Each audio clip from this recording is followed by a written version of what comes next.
Okay, here's another one that we're going to go into the Younger Dryas event on, but I'm going to talk a little bit about knowledge of this in the past and how it got faded into what we think of as the way things happen today a little bit. And a strange piece of pottery with some crap scratched on it not well in an ancient tongue.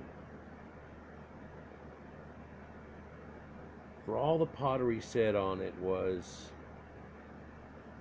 and the nothing comes. Makes no sense whatsoever. But then again, it makes a lot of sense if you look at what we're finding out about history. Graham Hancock talks about how we're a species with amnesia, and Gods with Amnesia by Robert Sepper, that harkens to a fact that we're seeing all this crap and you'd think that we'd kind of remember it, but we kind of don't.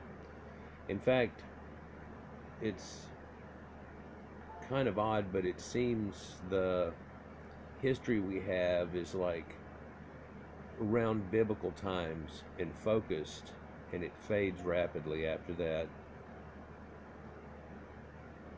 And some 3000 BC, nothing, right? And it fades from there. It fades to a picture you can not see quite so well. It turns all the way from a 3D color movie into, old-timey movies to just pictures every once in a while, occasional glance at a postcard, and it fades off in it. But that seems to me has been brought about by religion and the things that happened after the biblical times and the way things went down. And we had an amnesia effect in coming up into the modern age, right? You can kind of see and detect that, and we're looking back on that, and we don't necessarily have amnesia, but kind of, right?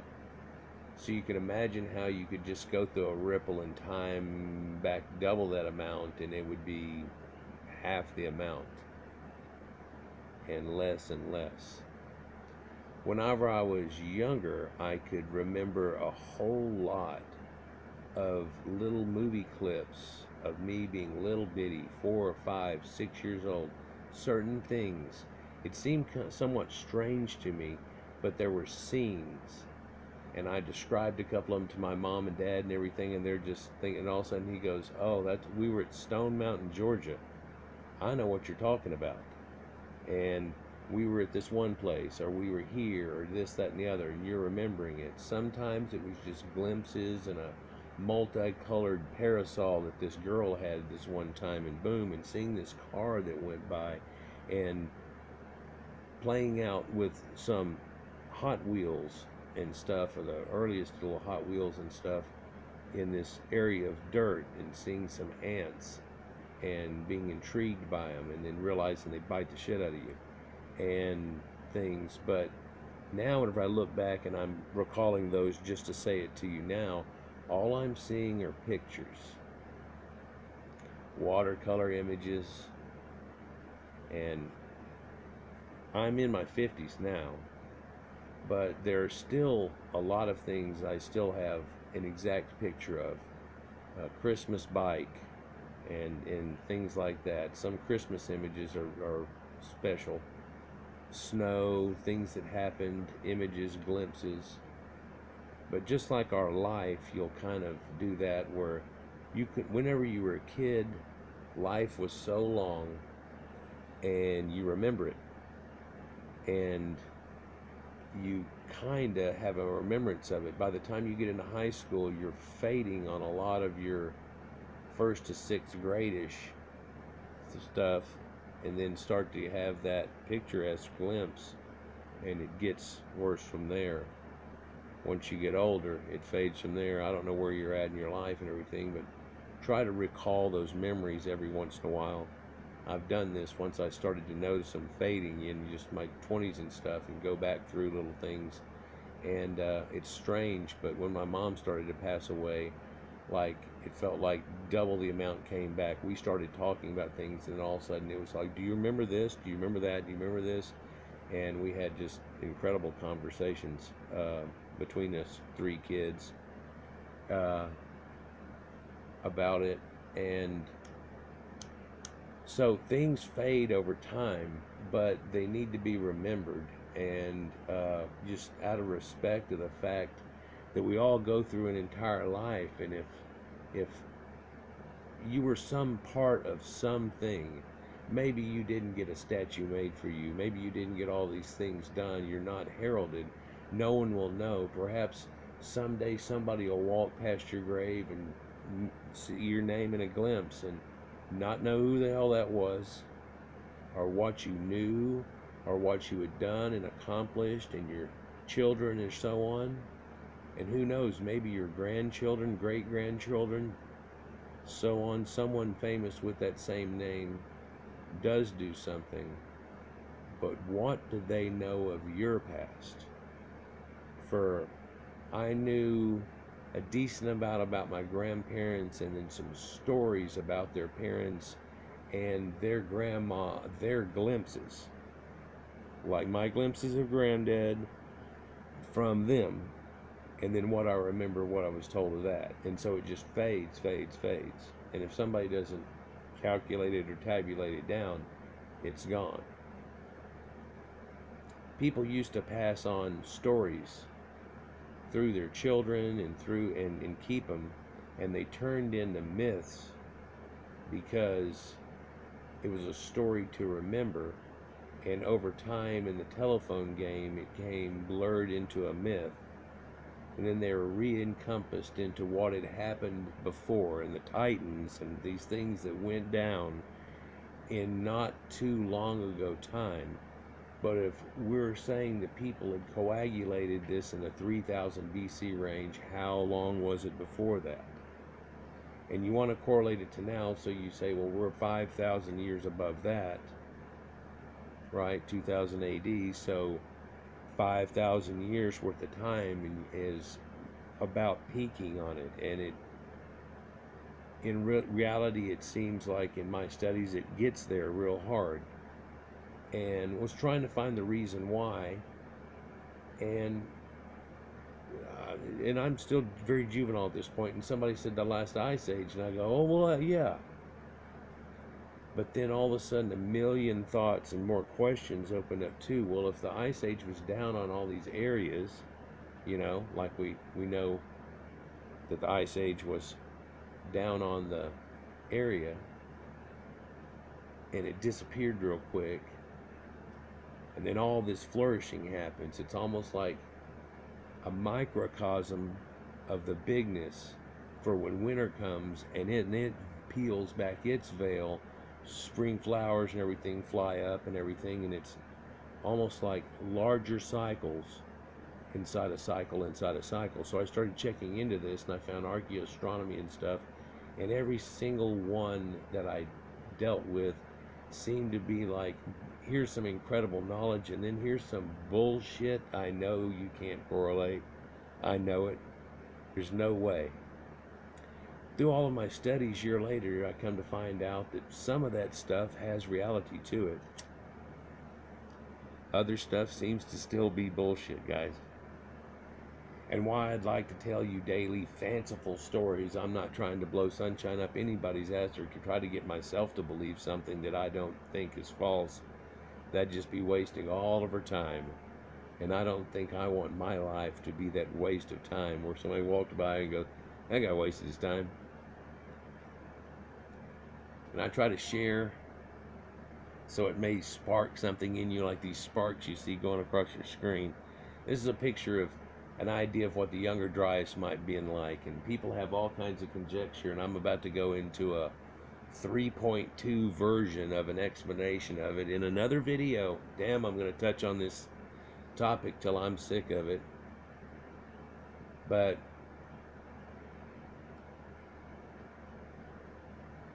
it seems that we've lost things, and the nothing came. And what does this have to do with? And I thought, is this somebody telling you why they are leaving this settlement that they've made and left? And this is like Bahrain and southern Sumeria. So what does this correlate with things? And I've had a lot of ideas about it, and then as I learned more about Sumerians and stuff and went through all my studies, it seems like that probably was more important than I thought. But I kind of always thought it was somewhat important. And the nothing could be a drought through that area, and a river stops going in that little direction because it became much smaller upriver. And just like Harappan civilizations and places we know of today, it dried up and away. And you say, man, they were not far from the coast and everything. How does it dry up and away? Well, the nothing came. Well, that sucks. Have you ever seen Never Ending Story? Because Atreyu had to fight the nothing coming. And what was it? It was the nothing. And although it's just a kid's story, that kind of got me thinking. I think, and there I go. So the desertification of an area is the nothing. But before that, what caused the nothing? Because if we went through the spring of peeling back after the last ice age and everything flourished fantastically, why did there form a nothing? Well, it looks like this is a common thing, for sandstone is formed over the eons, way before we were Ugg. And so this periodic thing happens over and over and over again, and Earth goes through cycles regardless of what's on the planet, and it gives a shit not. And later we find only little glimpses of what's before, and it happens again, and then you're lucky to find a fossil, and that's a big scope. But you can take that down to a small degree, as small as a year in its seasons, as bountiful as an epoch of 2,000 years or more to reach another age of the zodiac, to a 29,000 year cycle where we roll all the way around again. But crap happens in all this middle part here. And if you want evidence that this planet gets beat up and many things come into the inner solar system and wreak havoc and whoop ass on us every once in a while, there's only the asteroid belt to see that we lost a planet at one time. And a lot of people believe that's what's left from what formed Earth, and the Vini and Tiamat and Bahamut and the belt of many stars they talk about in the Sumerians. But that seems to be the Milky Way itself. People said, well, the belt of many stars is Orion's belt. No, well, that's got 3 stars on it, but there's a bracelet and a belt of many stars and a few things that people talk about, and they went with star formations because people used to pay attention to the star formations. And saw a deal here recently where Graham Hancock had talked about Göbekli Tepe and how they got it all done, and then all of a sudden his face sunk, and he goes, and now they've just ruined it. And it's like, what the hell? What are you talking about? Well, they're stopping all the excavations of it and pretty much just cleaning up what they got, and that's it. and they're already putting this dome thing over it that's this tent kind of structure, O2 type pavilion thing over the top of it, and it's supposed to protect it and for future generations, and make more of an exhibit out of it. And they were able to put that through there, but it's going all through the place, so it doesn't look like whenever you look at the videos. And I've looked through boundless numbers of these videos and seen that it can't be enjoyed totally in the way they have it now. And I understand they made a little Gilligan's Island walk through things that you kind of look over here, and right here you're looking at the Jaguar, and you go over here and you look back and there's that Pillar 49, and here's this and here's that. But you can't kind of get a scope of it. And I know they got to put something somewhere and do something else, but what the horror of it is that used to be Graham Hancock and the guys, whenever they're out there, if they stayed till the sun went down, and there ain't nothing near there with a light going like a city for miles, to where they don't have any light sources on the place, and as it becomes dark you can see what they were going to put, what they're putting all the depictions on the stones about. And mankind's been looking at these little glistening things in the sky for before we were man,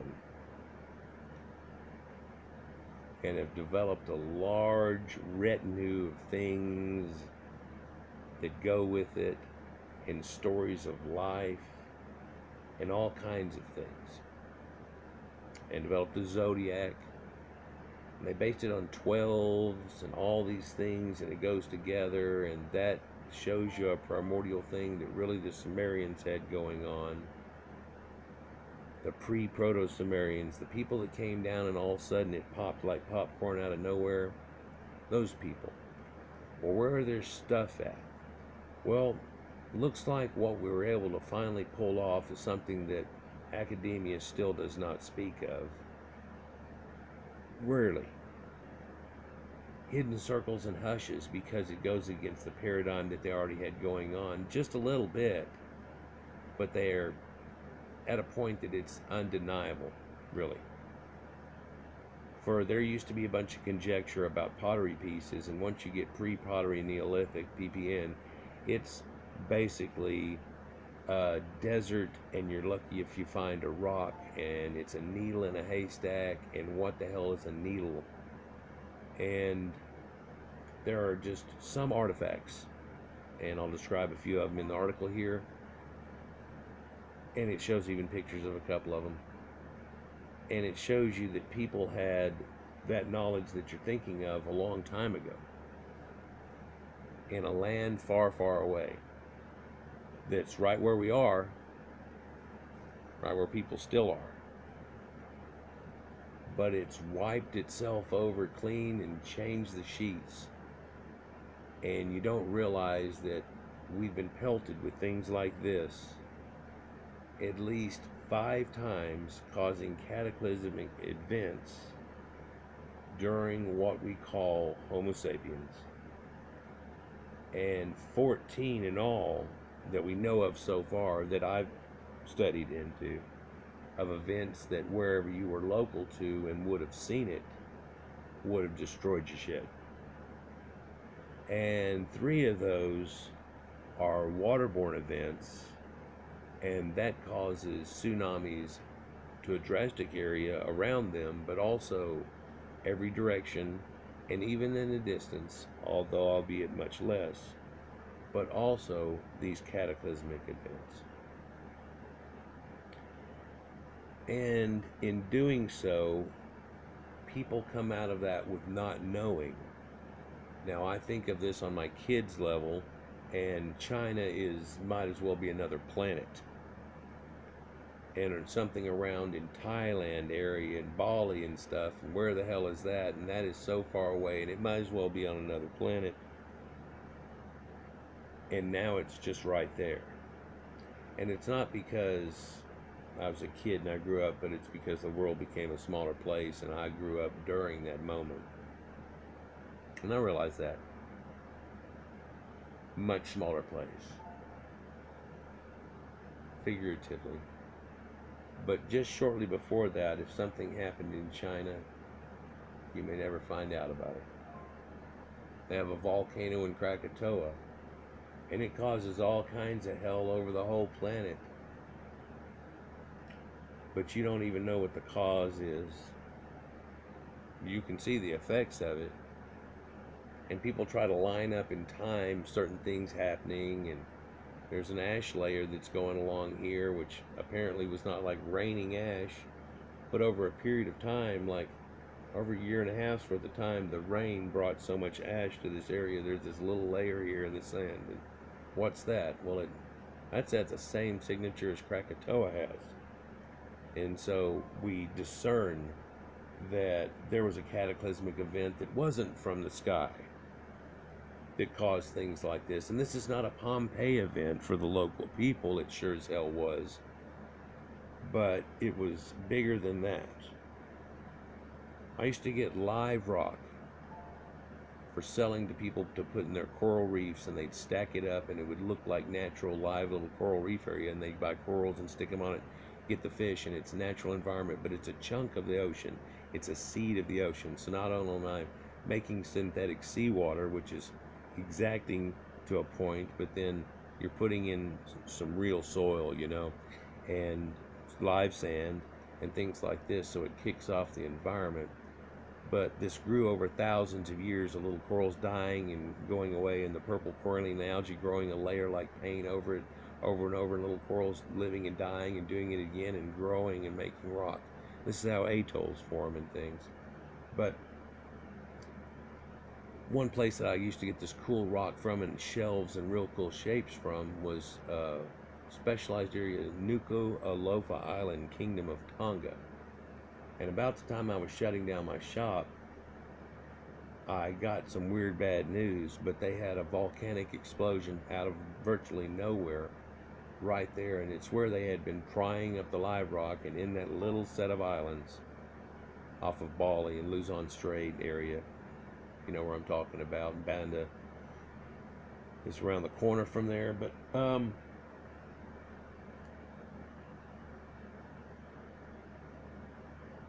it took out some people, I found out, that used to collect live rock, and I felt real bad about it.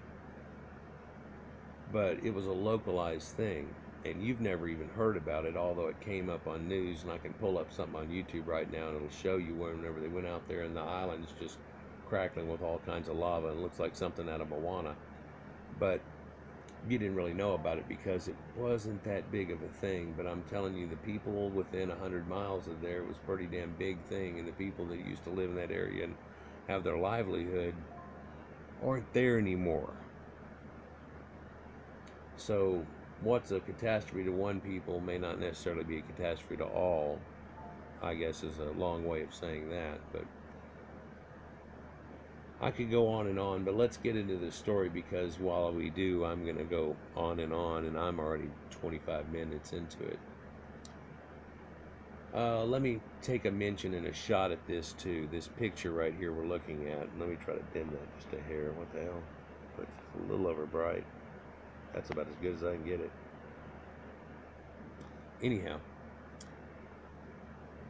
so we talk about this cometary impact, and it looks like it actually happened twice within 800 to 1100 years apart, and they found these nanodiamonds and stuff. And there's a comet, no, it's a meteor, no, it's this, oh, it's an airburst, it's this, that, and the other. How about it's a fragmentary comet of slush ball made of gravel and ice, like a snowball made of gravel and ice. And as it starts to near us, it fragments to the point that it comes in somewhat like this. And there's more behind it. So as the Earth rotates, it's hitting in areas, and then farther and farther and farther, and then back and back and back, and it stops and it cascades an area. And somehow, 1200 years ago, it happens again. A lot of the impacts or airbursts. Some of them are waterborne and at such an angle that they explode. Like these things right now are about to all pop like popcorn. And how many of them made it to the ground? 3. Man, there's 13 things in this picture, and there's big ones and everything. Well, that big one doesn't make it. The big one is exploding right now. It's going to zorf, and it's doing it over the ocean. And since it's about 1.5 miles up, it really doesn't even blow a crater, but it evaporates water so damn quick. And see all the clouds that are around it? You can't see through the clouds just for the next 40 years. 40 days, 40 nights. And to anybody that could possibly witness this, the nothing comes. But people that it gets to a point where this is not some Nuku'alofa Island kingdom of Tonga, and it's not Krakatoa, but it's magnitudes bigger than this. And so what happens? Well, wherever it happens, wherever you are, the nothing comes. And it hit the northern hemisphere, and it affected it seems, much worse than the southern hemisphere and down into Africa and so on than it did everywhere else, because they only lost some 10% of their major huge animals and stuff, whereas it's about 30, 35, 40 going up into Siberia and America. It hits pretty hard. Some estimates as high as like 80-something% of the animals changed because we had all kinds of things, giant armadillos. There's a giant liger lion type thing that was almost as big as a horse that roamed in North America, and at the time there was no ice all the way across Alaska. The ocean was pulled down so far, there's no Bering Strait thing. This thing is all land, and there were mammoths through there, people walking through, and this place that you know of as Alaska and stuff was in the winter like summer is now. And it's not too long ago.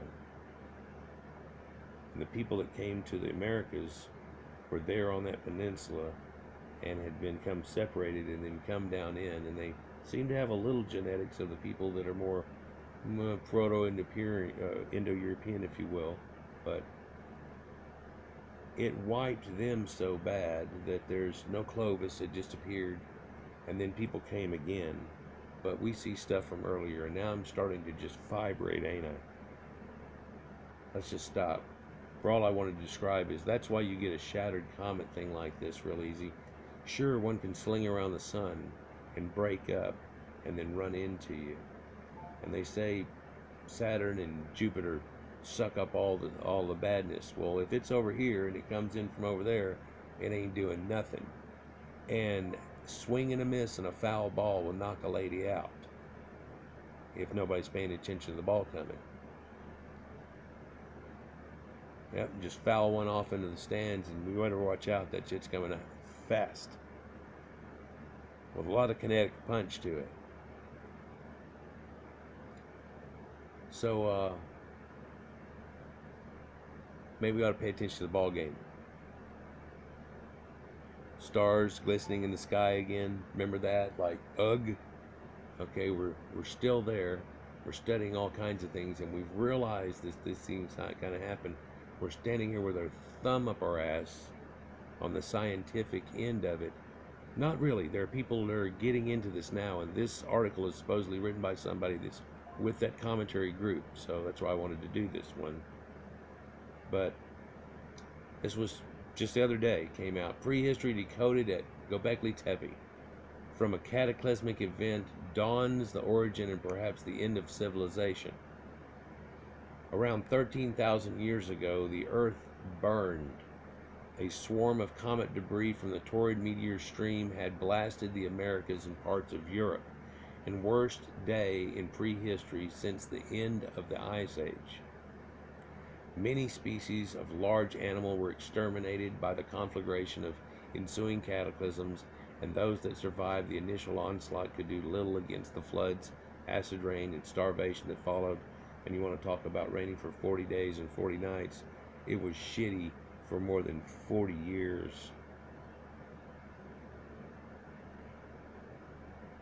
400 years. You look at those spikes, and I wish I had the little graph right now, and it looks like you could count off something like that. Like, look, they got real shitty, and it got real cold again. And then it tried to find its way back up. Imagine people living through it all the time, even around the equator, even around the Mediterranean. It would have been wicked winters and weird shit. The Mediterranean would have not been what you think of it in the way you think of it today. Things happened. The nothing came. It says the earth burned, and if those flashes and these things hit like they're talking about, it causes such a kinetic punch that, like an atomic bomb, causes a ripple out from it. Literally, the air pretty much catches on fire and starts to light primordial forests on fire that burn and smolder until they're gone. Some of it almost vaporized into an ash carbonish layer, and it ends up becoming part of the black mat layer that they find today, still called, the black mat. And there are different black mats at different ages, but they've identified this one. People suffered too. Mankind was knocked backwards by the cataclysm and even more primitive Stone Age ways of life, leaving sickly, frightened communities battling for survival. Vegetation and the animals that grazed it could not live in the weak half-light day or the starless black of night. Without them, life was bleak and hard. Many years passed before the dust settled and the stars could be seen again. The sun and moon gradually strengthened slowly in our eyes, and the natural order of things returned, but this devastating cataclysmic event was not forgotten. Yeah, it was. Well, until recently. And what's helped to validate more like 25, 30 years worth of work. I say 35 and this, that, and the other, but as we go farther back from there, I was just trying to find out about things from there, but I found certain things, and I'm like, things are off, and I started to figure out that web we talked about and go from there. So I cannot say that I started it at 4 or 5 years old finding out about Apollo, but that really was my thing, and gods and all this stuff. God's the neatest thing, so when I find about that, everybody likes those. If I know about them, everybody liked me, Well, that didn't work out real good, but I'm pretty sure that's probably the 4-year-old, 5-year-old thought that was going through my mind. Seems like there's only certain people in there for a long time were considered geeks if they talk about this. What are you, in Greek club?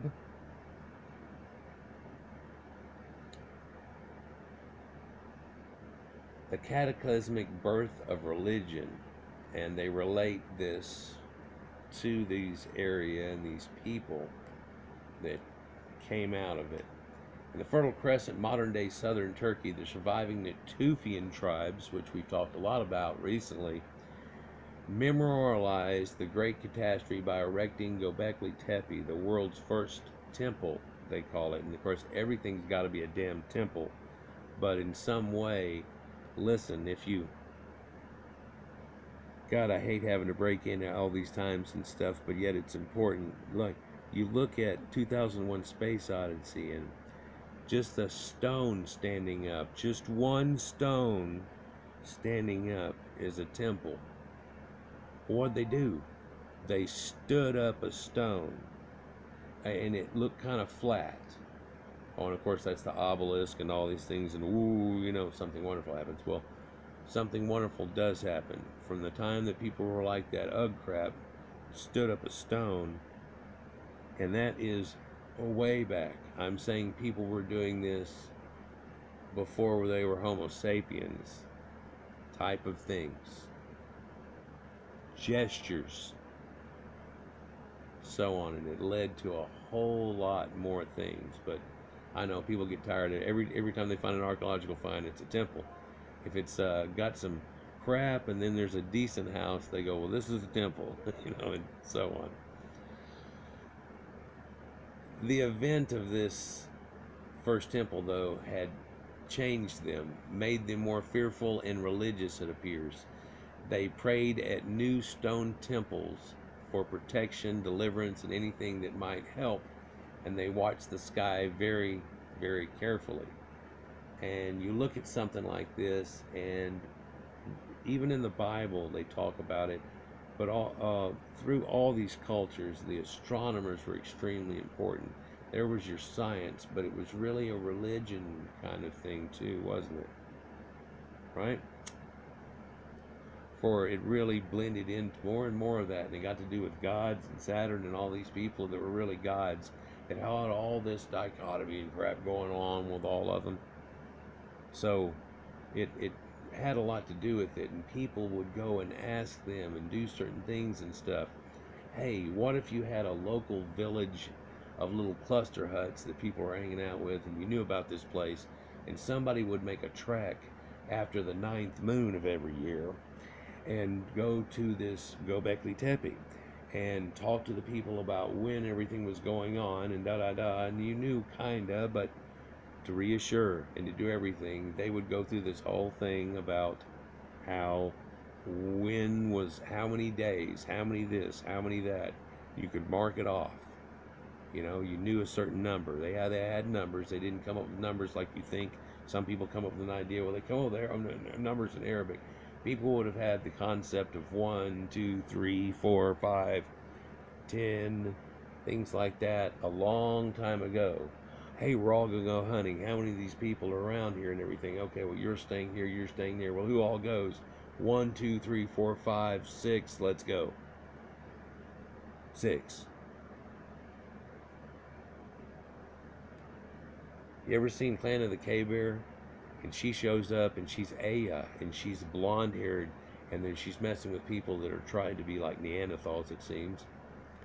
And she has a hybrid son with it. But in the depiction, the guy is showing counting to her, and because he's taking care of her, the guy with the scar on his face, he shows her counting, and he counts up, and then he says they don't understand above 5 or whatever it is and everything. And she takes his other balls and she puts them out in groups of 5, and she says 5, 10, 15, 20 or whatever, and it just blows his freaking mind. And then he hides it from the other people, like shh, whatever. And it shows you that they would have had that idea just way back when. They know how many people are in the cave. They know people are, they're not just grunting and staring at each other. That would have happened and lost that. That goes into where we don't know people, the missing links, where you would say something like that's happening, coming into human, and we can't find that yet. No, they act like they got it all figured out. They know they don't need it all. We're still missing that crap. Out of Africa theory is just shattered. And so, what is there? Well, these people became more fearful and religious, where you can imagine coming out of something like that it would be a trauma, and after going through trauma and trying to relate it to your kids that weren't born then, that it just puts on this whoa of what these things happen. And it's easy to see religion form out of a situation like that. It gets stronger every time something happens like that today. I mean, like clockwork. Da-doonch. They prayed at their new stone temple pilots for protection, deliverance, and anything else that might help.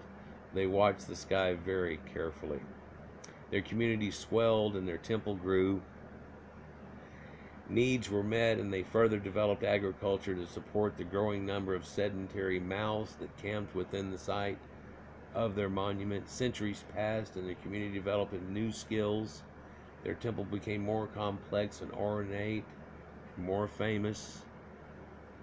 And because they had that slightly more hunter-gatherer group, everybody doesn't have to go out, because if we catch a deer, we're eating for 2 days for this whole group. So all we got to do is have groups go out, and we can cover these people. And women are gathering, and men are hunting, right?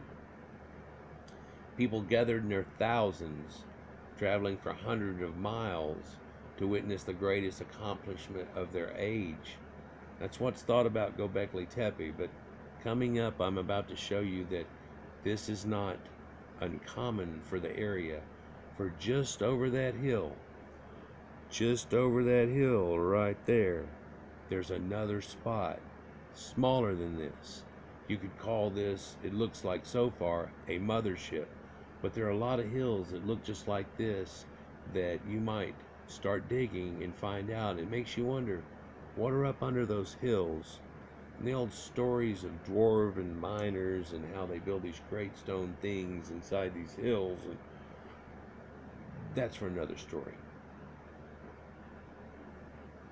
They came to read messages, they say, but the reading was not like we have today that we know of. For all we know, listen, for all we know at that time right there, and it stopped there, they had written paper, but there's none of it left. Rotted away long ago. Paper ain't gonna make it. Scrolls made out of vellum animal hides, tanned perfectly and everything like a leather situation. Don't last but 1/5 this time and they are crackled into pieces. A couple of thousand years in this dust. They didn't write it in stone, they didn't write it, but what these people did was symbology. And you can imagine that they would have had a high vocabulary at that time, and actually talking about the pictures and the descriptions and describing things to you. And the common folk that were becoming farmers off of the cataclysm that happened, or let me state, becoming farmers off this cataclysm, were all well in tune with when it gets dark at night and everything goes around, and they were paying attention. And if something like a comet came or an eclipse, they thought something big's coming and it's blotting out the sun and the sky is falling. So even little stories whenever you're a kid have something to do with this weird story. But then people ran around like Chicken Little with their head cut off, and the boy cried wolf, that I've got a video coming up on and stuff. But you can't turn to the point of complacency as you try to forget the trauma. We're so far removed from it. Now it's just a neat thing that we ought to study, and oh hell, if this happened, we ought to get something in order to make sure it doesn't happen again. Really suck to be in this same position again 10,000 years from now, and somebody describing this same situation about how these people used to have stuff a lot older than you ever think about, but it all rotted away. Because if you take a car and you stick it out in a junkyard, within 150 years it's dilapidated and crushed down to where it's just trash, and there's some tires, and in a couple of 100 years there's just a frame and an engine block and a big pile of rust. And if you come back in a couple of more 100 years, there's a rusty lump and there's a big orange area in the ground. And if you come back in 1,000 years, there's just an orange area in the ground.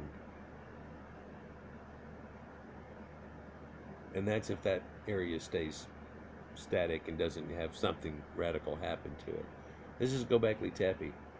And so this is what they've excavated now, and this is what you used to be able to look at and walk through and go through.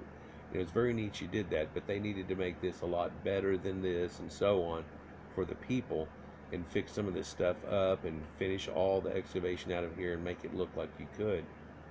And people want to walk through it, so what they've done is modern day recreated this thing and put it inside a museum over here, and you can walk right through the pillars and even touch them and stuff, some of them. But here you can only look down on them. Well, they put this big dome over it, but this is 1/4 of one side of the pyramid, if you will. Running up, it starts to take up 1/3 and 1/2 and some up to that tree that you see in the distance up there. But over